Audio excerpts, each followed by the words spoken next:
Sobat Ayoma, kembali lagi dengan saya, Diandra. Hari ini, Ayoma membahas Palangkaraya dan Kalimantan Tengah. Ibu kota Kalimantan Tengah adalah kota Palangkaraya. Penduduk Provinsi Kalimantan Tengah berjumlah sekitar 2,2 juta jiwa di tahun 2021, di mana 270.000 jiwa berada di Palangkaraya. Hutan mendominasi wilayah Kalimantan Tengah. Selain itu, ada lahan luas kebun kelapa sawit, karet, dan rotan. Segala macam vegetasi tropis mendominasi alam daerah ini.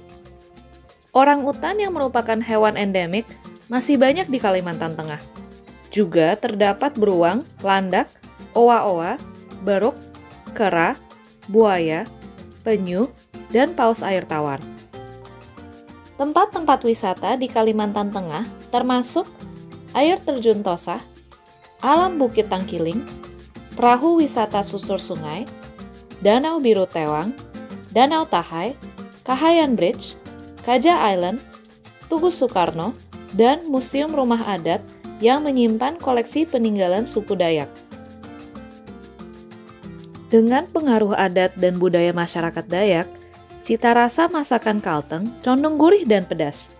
Makanan yang dinikmati termasuk ikan jelawat bakar, kalumpe, sulur keladi katuk telur, sayuran dari rotan, ikan sungai, kepiting, bangamat, terong mapuy, dan lemang. Oleh-olehnya termasuk keripik kalakai, rabuk patin kandasarai, tahu bakso ijo, dan olahan ikan seluang. Salah satu permasalahan di Kalteng merupakan kekurangan sumber daya manusia. Sistem administrasi yang masih perlu ditata lebih rapi agar tidak terjadi tumpang tindih lahan. Selain itu, sarana dan prasarana infrastruktur yang masih kurang memadai. Pemerintah melakukan upaya agar terus dapat meningkatkan kesejahteraan penduduk di Kalteng. Memang sumber daya manusia kurang dan di mana-mana menjadi tantangan pemerintah. Apalagi dengan perkembangan dunia yang serba cepat, anak-anak kita sudah dipengaruhi untuk mengonsumsi makanan dan minuman serba instan, cepat saji, dan dipesan beli lewat online atau Gojek. Satu tugas penting dan utama dari ibu di dalam keluarga adalah membina kesehatan setiap anggota keluarganya. Ini merupakan tugas ibu-ibu yang sangat penting. Ayoma siap membagi informasi kepada ibu rumah tangga dan mama tentang nutrisi. Topik-topik Ayoma dapat dilihat lewat YouTube channel, akses website Ayoma, dan sosial media Instagram.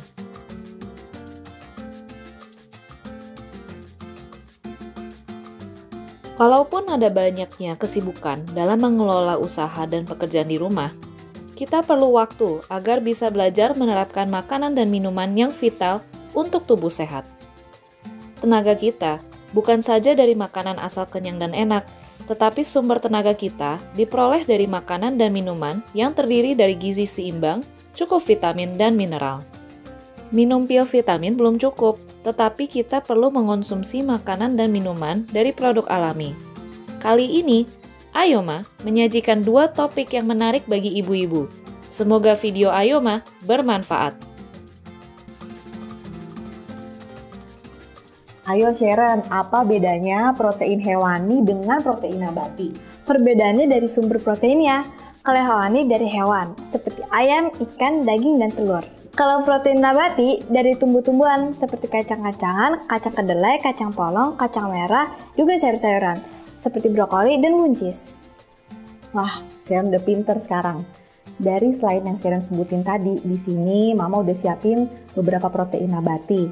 Sharon kenal nggak? Ini ada apa aja? Ini ada kacang tanah, terus ini edamame, terus ini kembang kol, terus ini tempe, sama ini tahu. Nah iya, ini tempe dan tahu terbuat dari kacang kedelai, makanya dia sangat tinggi proteinnya. Nah Sharon, kalau protein nabati, Sharon sukanya yang mana? Aku sukanya bubur kacang hijau, terus aku lebih suka tempe daripada tahu, Ma. Sekarang aku mau cobain ya.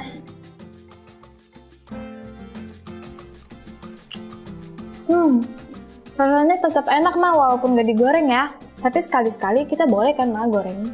Iya, sekali-sekali boleh. Nah, aku mau cobain ini ya. Ini disiram dulu pakai kuahnya. Iya.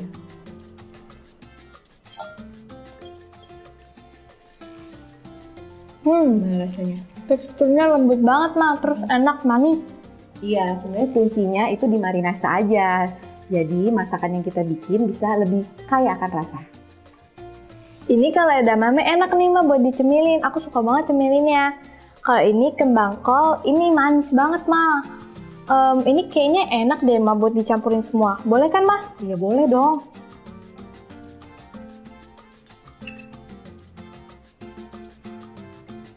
Tempenya. Ya.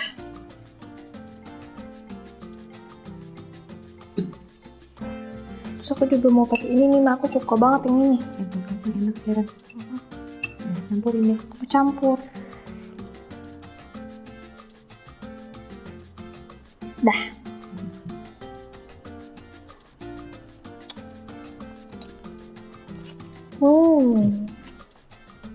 Aku mau pakai tempenya.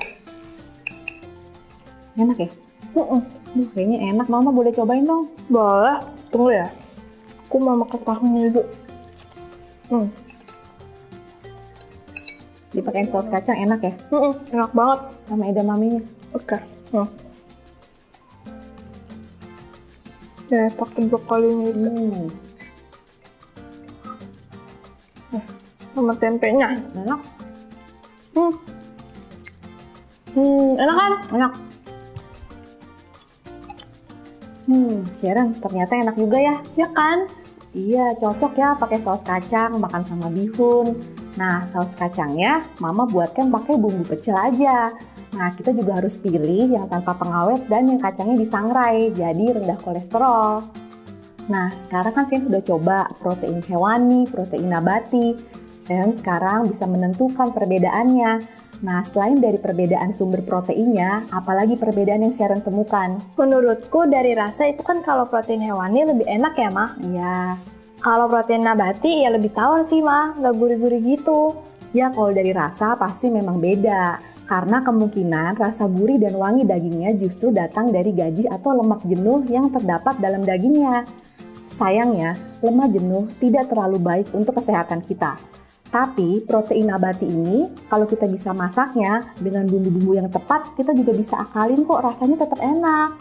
Selain itu, kacang-kacangan dan sayuran yang Sharon makan tadi, selain mengandung protein, juga mengandung vitamin dan mineral yang tidak ada di daging.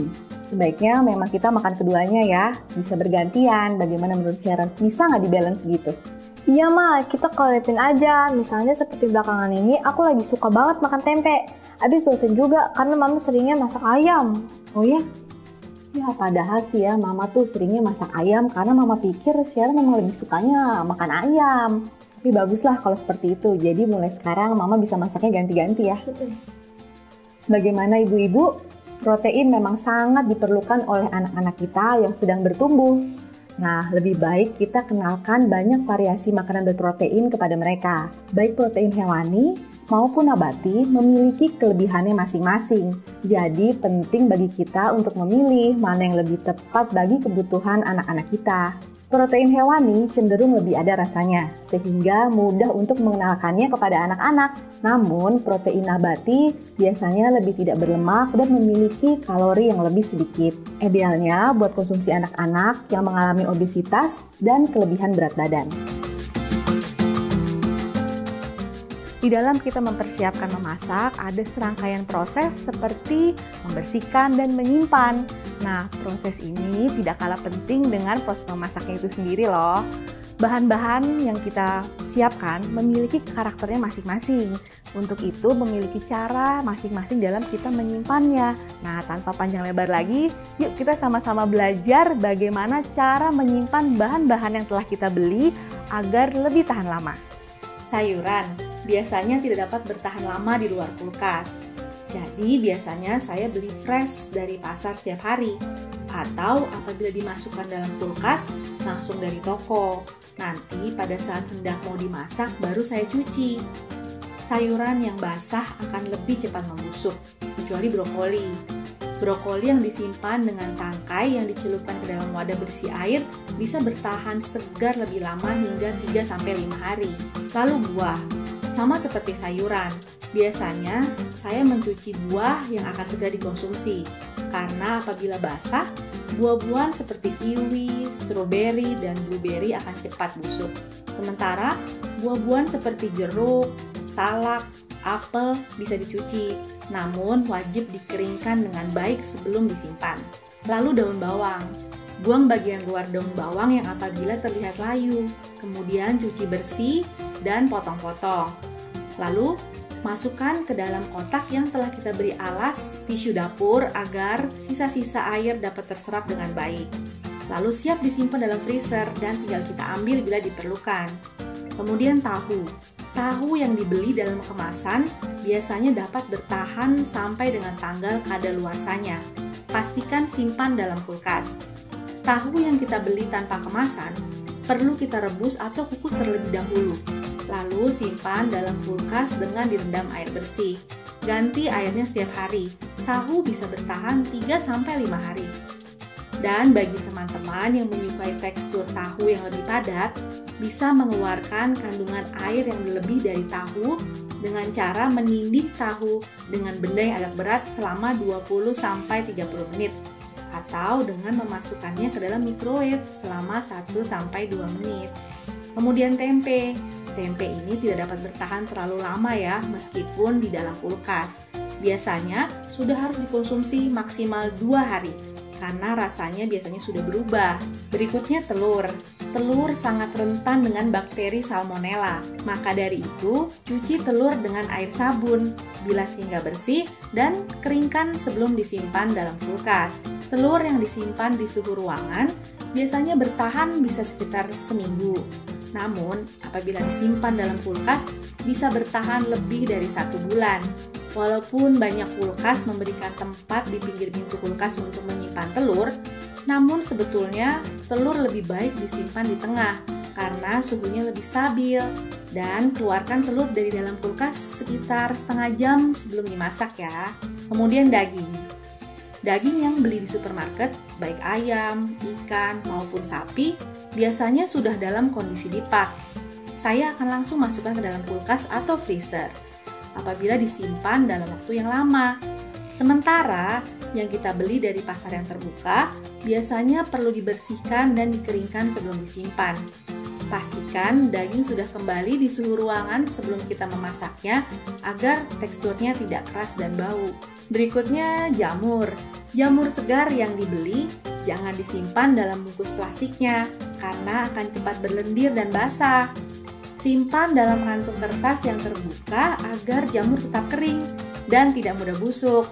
Sementara jamur kering perlu dihidrasi sebelum dimasak ya. Caranya adalah dengan direndam air panas selama 1 jam sebelumnya. Madu merupakan produk sehat yang dibutuhkan di Kalteng. Selain madu hutan di Sumbawa, ada madu hutan di Kalteng yang berkualitas asli tanpa bahan campuran gula, air, pengawet, pewarna, dan perasa. Salah satu daerah penghasil madu hutan di Kalteng yang terbaik terletak di Kabupaten Pulang Pisau. Madu memiliki kandungan protein dan nutrisi yang baik. Alasan banyak orang mengonsumsi madu adalah karena banyak manfaatnya yang bisa dirasakan baik untuk kesehatan tubuh, jantung, dan menyembuhkan luka bakar. Ada berbagai macam produk madu di Indonesia, termasuk madu kelanceng, madu kelengkeng, madu kopi, madu tawonggung, madu hutan timur, madu pelawan, madu rambutan, dan madu hutan Sumatera. Ada kisah sukses Bima Hani yang berhasil mengekspor madu Indonesia ke mancanegara. Mari ibu-ibu yang suka berbisnis, bagaimana caranya agar kita dapat meningkatkan produksi madu hutan asli khas Kalimantan Tengah? Baiknya mengonsumsi madu asli, bukan perisa-perasa dengan tambahan gula. Ada banyak permintaan madu hutan. Ini adalah tantangan kita agar dapat mengolah madu asli Kalteng mencapai kualitas internasional.